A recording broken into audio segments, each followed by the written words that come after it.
So yes, school holidays are just around the corner. You can hear the collective sigh of relief, or parents going, oh, what am I going to do? What am I going to do? How am I going to spend the time? But we know that one thing is an absolute certainty, that more young people, kids out there, are going to be spending a lot more time online, not just playing Fortnite, but engaging with each other socially. Now, we've often dealt with the issue, massive issue in South Africa globally, of bullying and how this has entered into the cyberspace and become so much more nefarious and subversive in that space. So we've got our parenting coach, Laura Markovitz, here to coach us on how to deal with cyberbullying and just, I think, what to be aware of. And it's a big deal. Laura, thank you very much. Good morning. How are you? I'm good. That was a big sigh. That was a big sigh. That was a big sigh. Of course, we're coming off the intense. back of this whole controversial kind of Momo challenge that happened online. There's been a lot of heat on that as well. But cyberbullying, how prevalent is it in South Africa, and how would you classify it exactly? So when we're talking about cyberbullying, I mean, we know bullying's been around forever, really. And now it's happening, and as you say, with massive consequences online. So it's behavior and words and pictures that are being used to embarrass people, to intimidate people, to spread rumors. So really harmful things that are being circulated online, often through social media.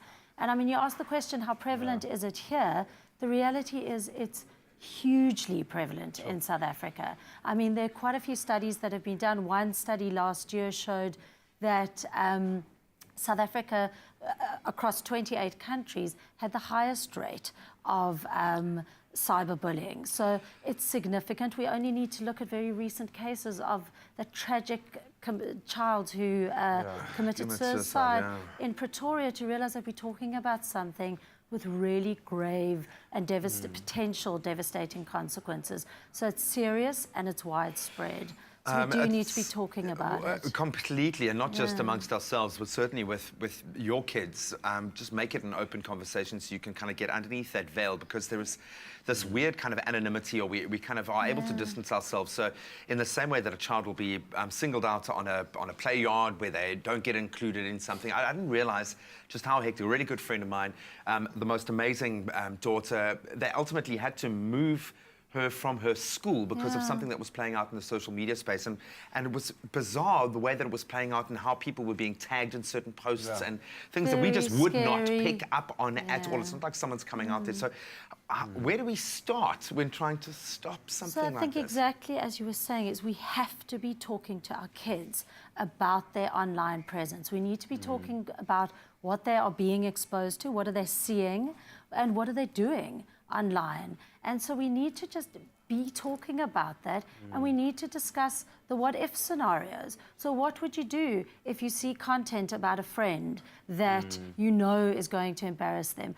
What do you do if you've got a picture in your possession that you think is quite funny? Do you circulate it? What do you do if someone has sent something about you online? What are you going to do about it? So we need to get them thinking about it and talking about it. In the real world. Exactly. So that, and we need to tell them about what's happening, the repercussions, exactly as you saying with your friend, and about the child in Pretoria. They need to know without catastrophizing and demonizing social media, because we know it has very positive effects as well.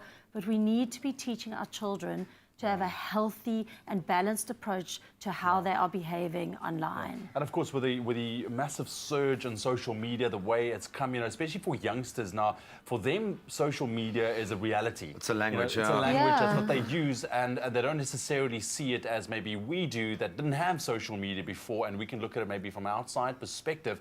But I would love to chat to you a little bit further in terms of signs and things that you can look out for as a parent, that there is some form of bullying going on. And we'd also love to continue that conversation with you guys. 021430908181. If you want to call and deliver a comment or maybe a question, you can also connect with us online, #Expresso Show, on this topic of cyberbullying. We are going to be back with Laura. But include both of us in the hashtag, okay, and the handle, please. Don't omit one of us, okay? Both of us, we are separate. It's my feel-good breakfast show. Love our tech stories. Thank you very much, Kat. Right now, though, we continue our parent discussion with parent coach Laura Markovitz this morning around cyberbullying. A very, very big issue, not only in South Africa, but the world over as well, with the internet being what it is, the internet as well. And with kids not maybe being as savvy as we would like them to be. Too savvy. Or being too savvy at that as well. So we're getting those tips and tricks. You can connect with us on our social media feeds, 0214309881, and if you have also a question or a comment. Laura, thank you very much for joining us. So we unpacked cyberbullying a little bit earlier on this morning, but I think for parents, wanting to get involved, are there signs or symptoms to look out for, specifically with regards to cyberbullying, that you can look out for? Because I think sometimes as parents, you're so oblivious to, you send your kid to school and they've got Instagram and Facebook and, watching YouTube and those kind of things. What do we look out for? Yeah, and I think the reality is for us as parents, sometimes we don't have an online presence as much as our kids. So often it's a bit of a secretive world and we don't know what's going on.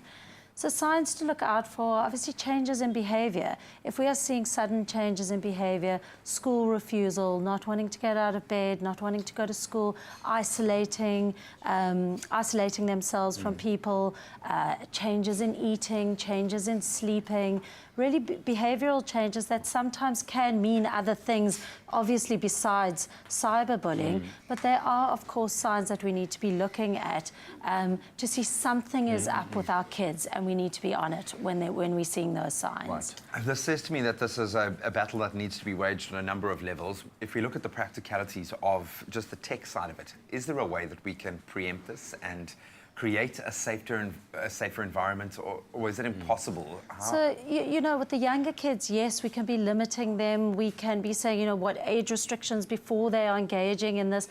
With the older kids, it is harder.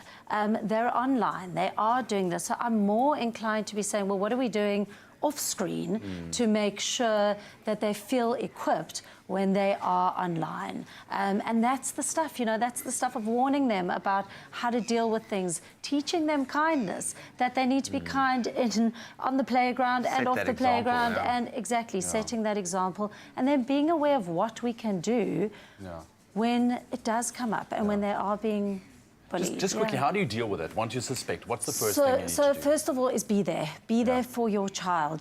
Don't diminish the experience.